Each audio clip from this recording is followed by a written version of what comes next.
अस्सलाम वालेकुम जी। Welcome to Cosmos physics.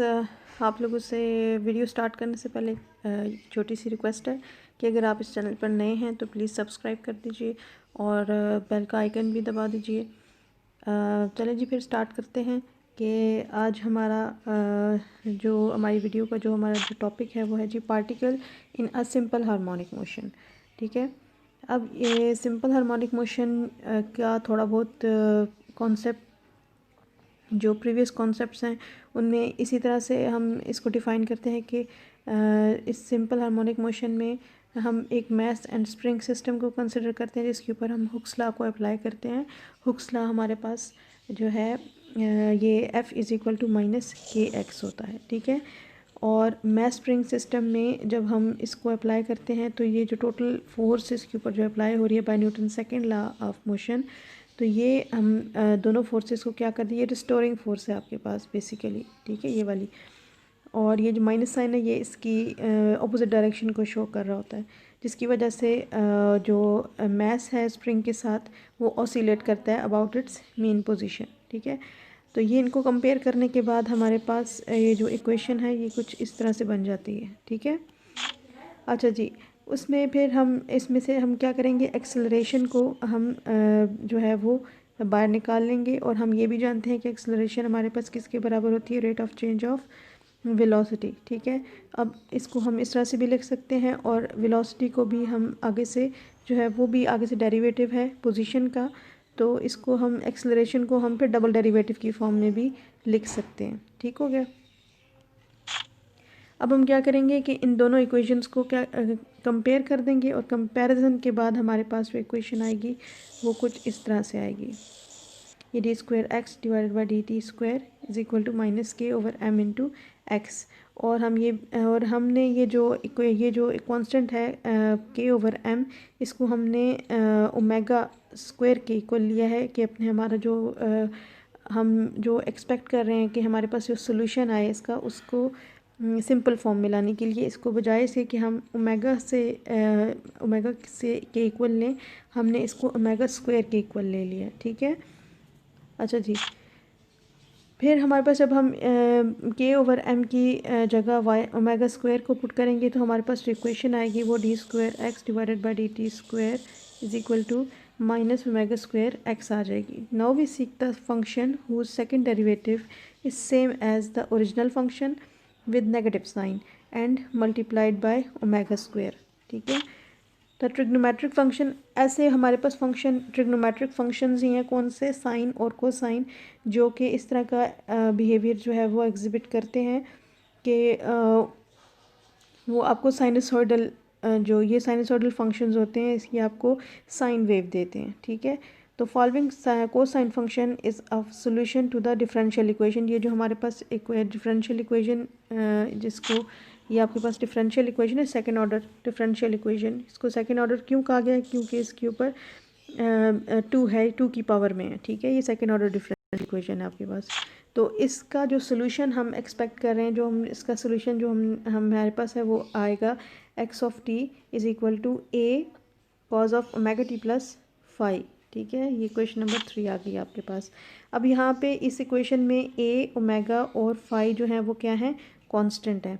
अब हम क्या करेंगे कि इसका डेरिवेटिव ले लेंगे विद रिस्पेक्ट टू टाइम, तो हमारे पास आ जाएगा ये इक्वेशन आ जाएगी हमारे पास। ठीक है, वेलोसिटी बन जाएगी, और इसी वेलोसिटी का इसका जब हम डबल डेरिवेटिव ले लेंगे तो ये हमारे पास क्या आ जाएगी, ये इक्वेशन आ जाएगी, और ये आपके पास क्या है, एक्सेलरेशन है। ये आपके पास वेलोसिटी है और ये आपके पास क्या है, एक्सेलरेशन।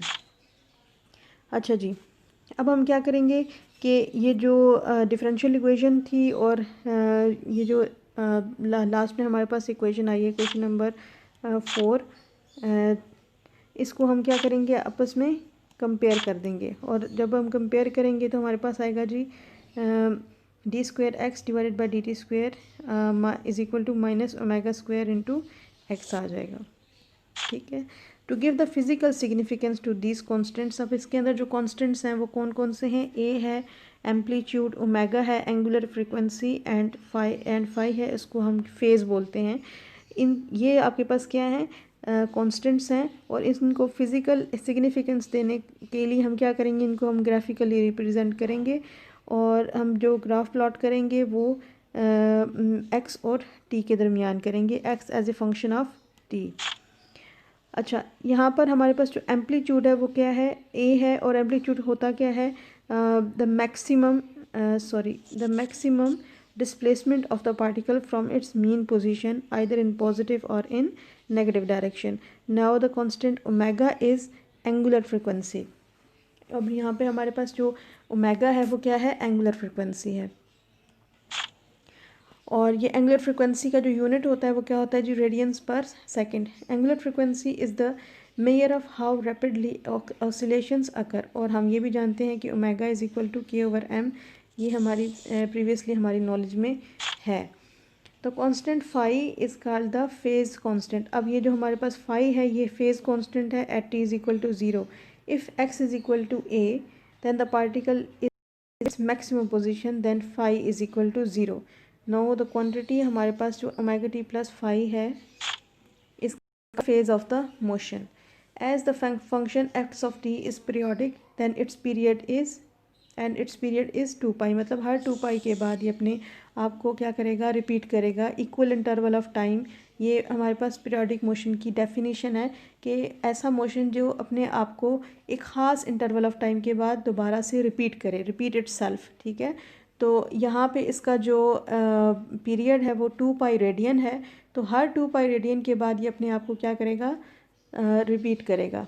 ठीक है, अब टाइम पीरियड हमारे पास क्या होता है जी, time required to complete the one complete cycle is called the time period. ठीक है, the values of X and V for the particle at the T equal to the values of X and V at the time T plus T, capital T. ठीक है, तो इसमें change किसी किस्म का कोई नहीं आना। ठीक है, तो एक हल्का सा इंक्रीज़ आया है उसके टाइम में, तो phase increase by 2 pi radian in this time interval is T. तो यहाँ पर हमारे पास जो फेज़ में भी जो इंक्रीज़ आ रही है वो भी 2 पाई रेडियन की आ रही है। ठीक है, अब हम क्या करेंगे, इसमें हम लोग इसको इक्वेट कर लेंगे कि जब आपके पास हल्का सा इंक्रीमेंट लगा था टी में और फिर जो ओरिजिनल वैल्यू है उसकी उसमें से इनको इसमें से माइनस कर देंगे और ये आपके पास किसके बराबर है, 2 पाई रेडियन के बराबर है। और यहाँ से हमारे पास क्या आ जाएगा, टी की वैल्यू आ जाएगी, टाइम पीरियड की वैल्यू आ जाएगी 2 पाई बाय ओमेगा। फ्रिक्वेंसी अब हमारे पास क्या होती है, frequency of a motion is the inverse of the time period. और फ्रिक्वेंसी की जो डेफिनेशन है वो ये है जी कि नंबर ऑफ ऑसिलेशंस पर सेकंड, कि एक सेकंड के अंदर कितनी मरतबा बॉडी ने ऑसिलेट किया है। ठीक है, वो इसकी क्या हो जाती है, फ्रीक्वेंसी हो जाती है। और फ्रीक्वेंसी हमेशा क्या होती है, रेसिप्रोकल होती है टाइम पीरियड का।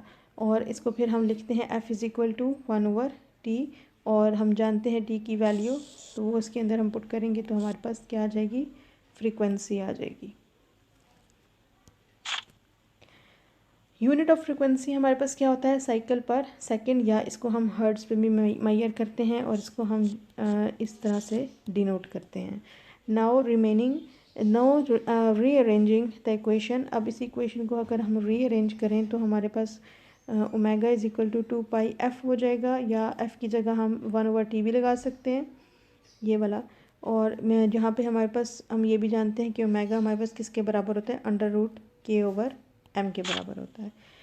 अच्छा जी, अब हम देखेंगे कि ये सारी वैल्यूज़ को पुट करने के बाद हमारे पास टाइम पीरियड की क्या शेप बनती है, तो ये शेप बनती है। ये आपके पास क्या है जी, time period of a mass attached to a spring systems executing the simple harmonic motion। ठीक है, अब हमारे पास ये क्या है, फ्रीक्वेंसी 1/t है और यही t की वैल्यू जब हमने यहाँ पर पुट की तो हमारे पास ये इसकी फ्रीक्वेंसी आ गई। Time period and frequency only depends upon the mass of the particle and the force constant of the spring. अब हम देखते हैं कि जी इसी मास और स्प्रिंग सिस्टम का एक्सेलरेशन और वेलोसिटी क्या है। हम ऑलरेडी पहले से कैलकुलेट करिए, प्री कैलकुलेटेड हैं, ऑलरेडी पहले से हमने इनको कैलकुलेट करके रखा था इस लेक्चर के बिल्कुल स्टार्ट में, कि जो हमारे पास इक्वेशन थी जो हमने सॉल्यूशन लिया था डिफरेंशियल इक्वेशन का, उसको हमने उसकी हमने डेरिवेटिव लिया था, फर्स्ट डेरिवेटिव, तो हमारे पास उसकी क्या आ गई, वेलोसिटी आ गई। सेकंड डेरिवेटिव जब उसी इक्वेशन का उस इस इक्वेशन का जब हमने डेरिवेटिव दोबारा से लिया तो हमारे पास क्या आ गई, इसकी एक्सेलरेशन आ गई। As sine and cosine functions oscillate between +1 and -1, तो हमारे पास जो एक्सट्रीम वैल्यूज़ हैं v और v की जो एक्सट्रीम वैल्यू है वो आपके पास प्लस माइनस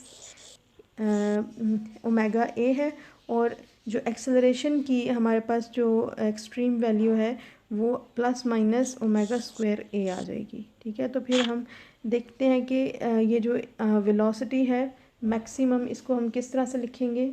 ये हमारे पास कि ओमेगा ए के बराबर आ जाएगी और ओमेगा की वैल्यू हमने यहाँ पे पुट कर दी है, और एक्सेलरेशन जो है मैक्सिमम एक्सेलरेशन ये क्या जो एग्जीक्यूट करेगी वो हमारे पास ओमेगा स्क्वायर है ए आ जाएगा, और यहाँ पर भी हम लोग क्या करेंगे, इसकी वैल्यू को पुट कर देंगे। हाँ, और ये हमारे पास अंडर रूट नहीं आएगा, सॉरी, ठीक है, इसको ना ये आपके पास इस तरह से आ जाएगा, ये अंडर रूट में नहीं होगा। ठीक है, तो ये आपके पास क्या है जी, एक्सेलरेशन है, maximum acceleration of a mass attached to a spring और a particle executing a simple harmonic motion. ठीक है, अच्छा जी, थैंक्स फॉर वॉचिंग। आज का लेक्चर यहीं तक। आई होप सो कि आपको बहुत अच्छे से समझ आ गई होगी। अगर किसी किस्म का कोई क्वेश्चन है और कोई भी बात अगर आपको लगता है कि मैंने सही तरह से एक्सप्लेन नहीं की या कुछ मिसिंग आपको लग रहा है, तो आप बेशक कमेंट बॉक्स में जो है मुझे वो चीज़ पूछ सकते हैं, और मुझे सजेस्ट भी कर सकते हैं कि मैं इसके अंदर और किस तरह से इम्प्रूवमेंट लेके आऊँ। ओके जी, अल्लाह हाफिज़।